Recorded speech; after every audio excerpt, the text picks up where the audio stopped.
باب 5 فصل 10 درس 1 في الجنايات الميوتة في بروبلم جدين في بني جدين وأحكامها يناوي منده وفي ندم بغانغ الأربع مواد ويندن ناي المادة الأولى ويندن بأرنرن في الجنايات جناية ميوتة في بني جدين على النفس كونكيجي جابتو غانغول بني جدين كونكيجي أولا تعريف عن دينغول إن كوني كنتو الجناية بني على النفس كونكي هي التعدي كجابتو على الإنسان هورنتو بإزهاق روحه سبيلتن روح مكون أو إتلاف بعض ما بنو يوغا آدائه إتر مكون أو إصابته ما هبين قلم بجرح برم في جسمه إندر بند مكون. ثانيا حكمها نياور من يهرم نهرم بدون حق والداء حق إزهاق روح الإنسان يلتن روح نحدو أو إطلاق ما بنو عذو ترى من آدائه إتر مكون أو إصابته ما هبين قلم بأي أذى كلا لور في جسدك بند مكون. فليس بعد الكفر علاقة وكافر ذنب بكة أعظم قرب موند من قتل المؤمن هاي يبتي ورغركم دين دو كدون دون هيكون ديرتا بكة كافر أنكاب لقوله تعالى ومن يقتل مؤمنا متعمدا فجزاؤه جهنم خالدا فيها وغضب الله عليه ولعنه وأعد له عذابا عظيما وقوله ما كنا الله صلى الله عليه وسلم أول ما يؤذى بريمير كأدتينيا ويربين الناس يوم القيامة في الدماء في ديرو جيجي وقوله صلى الله عليه وسلم ما كنا لن يزال المؤمن قم بسيرة في فسحة من دينهم وإندر ويتقل دين موتا هم إندر ياجين هم إندر فونتقل فوفا إندر دين موتا ما لم يسك دمان ما دام أحبال جيجان حراما حرمدا ما دام أورا لغطو ما أبرمنا لغطو. ثالثا أنواع الجناية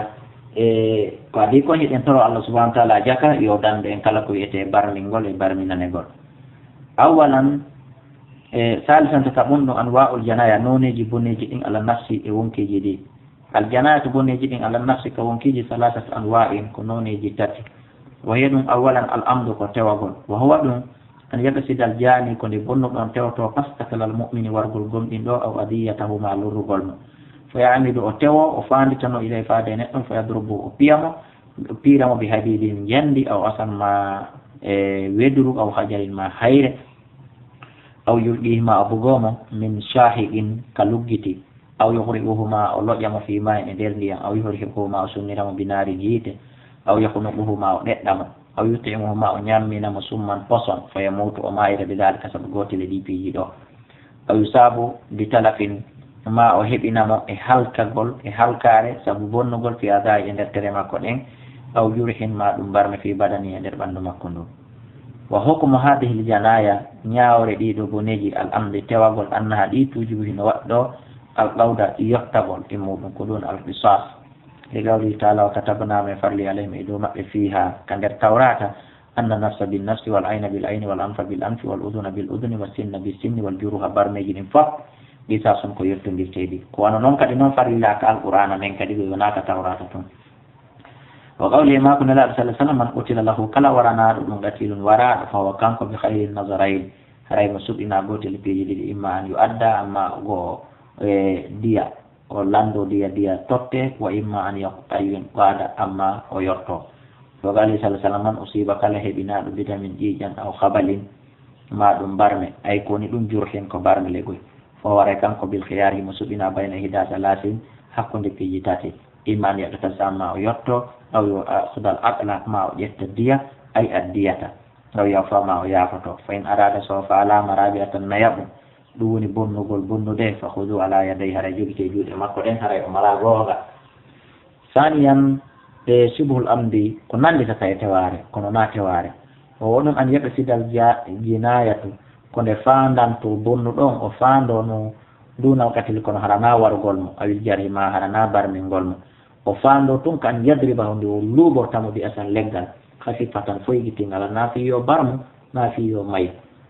لا تقتلوا عادة تانغال لغان فونا دينغال دون ونغال دون ورata أو يلقمه ما بانترم بيدي يونغو مكونغوانا نبي موسى بانترم أو يضربه برأسي ما ومبوتي لما هوري مكونين أو يرميه ما فرم في غليل ما عندي هالسيد هالمي أو يسيها في وجهه ما أرى الصنك كيس مكو أو يهدده ما أكمبرم وقته لكاري فيموت لذلك أما إذا سببه وقم هذا النوع صفة أو نونلو نياوري دون من الجناية إمر بني أنه كوني يوجب وقني على الجاني إدو بن لهم الدية الدية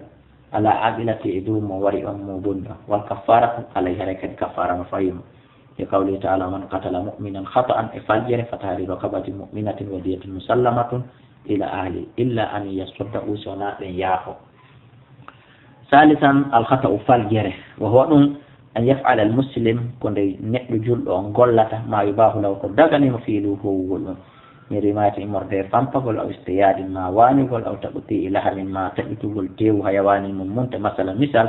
فتبصي آلة أم خطشو مأيا فتصيب أحدا هبو يغفر فيموت أم مايا بذلك سبب أو يهجر ما برما أنظر تواك. وحكم هذا النوع نياوري أو نون الأوكاد من الجناية إمر بني كحكم النوع الثاني نياوري إمرني غير صنعة أن الدية فيه دية لو مخففة برق فان برق نواد دي أو ديانا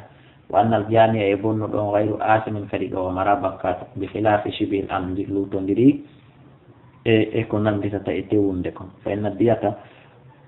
أن ديون فيه يدون دون كان مغلظة كتبكم والجاني يبون دون كان آثم مرابكات أو مرابكات ديون كان كفوي جديد. المادة الثانية كدون ويندان دمرن في أحكام الجنايات نيوتين في نياو يبوني جني. أولا شروط وجوب القصاص سرتيجي وأقول يتندرانغ لا يجب وأكي القصاص يتندرال في القتل كورنغ أو في الأطراف ماكا تشالو يتسوكوي أو الجراح ماكا برمج إلا بتوفر الشروط التالية توناخ بتمغل لشرط جون تاردو. أولا أن يكون دلالة المقتول وراء معصوم الدم حركو دأو جيجان بمعنى أبونا إن كان صلاة ثانيا كو زينو محسنا حركو جنبو أو مرتدا ماكو مرتد أو كافرا ماكو كافر فلا بساس رأينا يرتبو الألا إذ من تون هؤلاء بيدفو دمهم جيجا بين هدم كمير لجريمتهم سببون نريجي ما بكو بيوندكم. ثانيا أن يكون دلالة القاتل ورء مكلفا حركو هلفادو أي بالغا هلفادو عاقلا مرء حكي فإن كان صلاة صبيا كبوب أو مجنون ما فيفد فلا بساس رأي يرتبو الألا لعدم التكليف سبواتبول فويبول مونغول تهو بيجي لقول رسول صلى الله عليه وسلم سماكم لا يعرف القلم كرم مونغول بانتنا عن ثلاثة الصبي بيكم حتى يبلغ والمجنون يفيت حتى يفيق والنائم يداني حتى يستيقظ فينا. ثالثا تتبون أن يكافئ ليرون ديرت المقتول باطل وراء ndebe fof ndetta fi dini ka dina wal hurriyat indi man ka warri ka jiyan ka إذا تمن تاون لا يقتل مسلم جرب ورثات بكافر سبم والكافر أبدا ولا حرين دم ورثات بابن سبم والجيار لقوله صلى الله عليه وسلم لا يقتل ورثات مسلم جرب بكافر سبم كافر ولأن الأبد كسب جيارهم متقوم كو ميسر تيدو كو ني انتيدو كو بتيدو فيقوم كو بتيدو بقيمته يرو ميسر مكو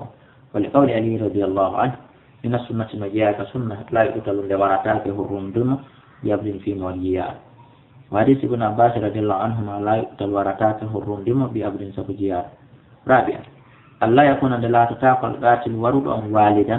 حركو جبين بمعنى حركو لا تتاقل حركو جبين أول للمقتول ورد ورد أبا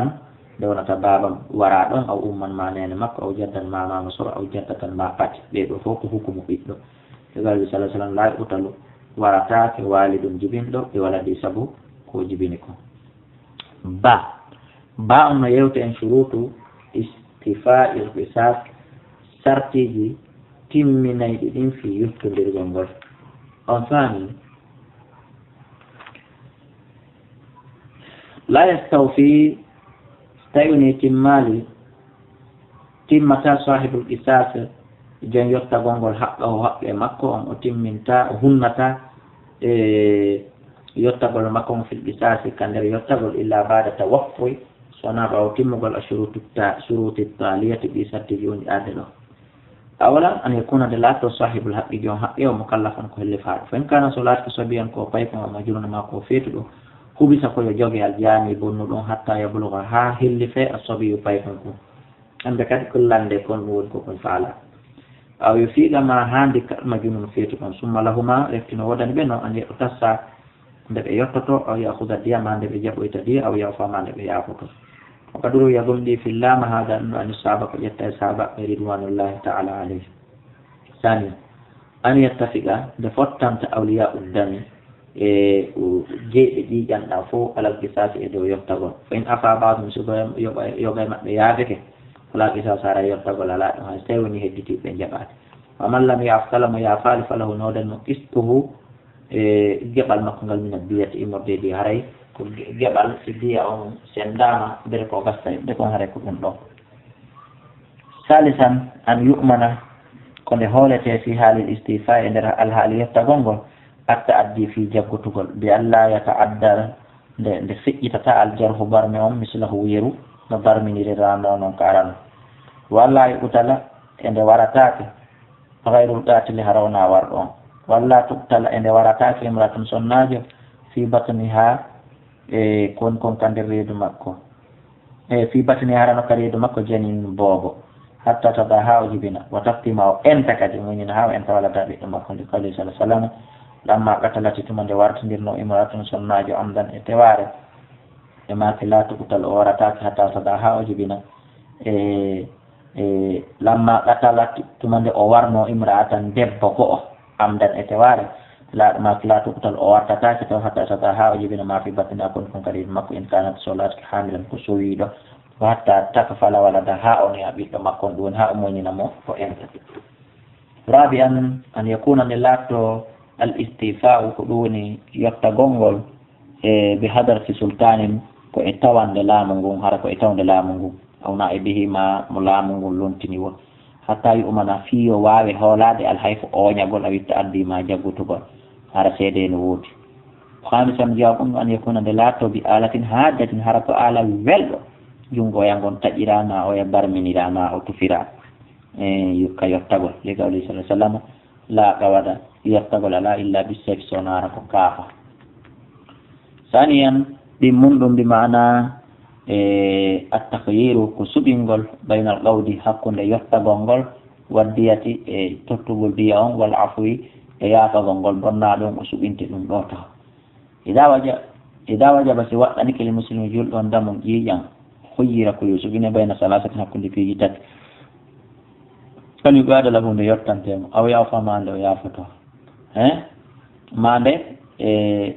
ديا وادته لقوله تعالى فمن أفيا له كلا يعفني دون من يخي مسلم شيء فاتبان هريك يجوك ينتبه المعرف المؤمن وعداء يكاد كتوتوال إلهي إفادة مكو ديان بإحسان كدوني نمطيه وقوله سبحانه فمن أفعل كلا يعفي الأسلاء مؤمن فأجر على الله وقال الرسول صلى الله عليه وسلم من قتل له كرا ورنات مقتل وراد فوركانك بخير النظرين من سبنا في جديد إما أن يؤدى أما قدوني دي جنة أو يقاد ما يؤتي وقال صلى الله عليه وسلم ما عفى رجل قولك يعفاك أن مسلمة غاية تونيا إلا زاده الله فأنا علق بيت ريام بها سبب من إذن قدوني جدنغال فانك تنبيهات فيندنا لنا أولا من اختار كلا سبيل الدية سبق عرفوك حقه وما كن في الأول فيقتبل فلو طلبه سوء بيتو يقتبل بعد ذلك باب لا يمكن منه أن ينمتاك فس ولو انتقم استيوني الأوبي أفونسي ويرتك فقتله وواريهم قتل عرفه يوارك أما إذا اختار أما سوء كذا القصاص يقتبل فإن لو أنه ودنمه أن يعدل عنه عند ويل تطو وسنسر لهم إلى الدية فالدية إلا على. ثانيا إذا مات سماعي القاتل ورعه لم يبقى أرهدناك لولي الدم أرهدناك لن جنجي يانا إلا الدية سونا يبقى دي باينتا أدلون تمكو غسايد مرون دي أمورين يتعبدر القصاص سبنغانتي نقول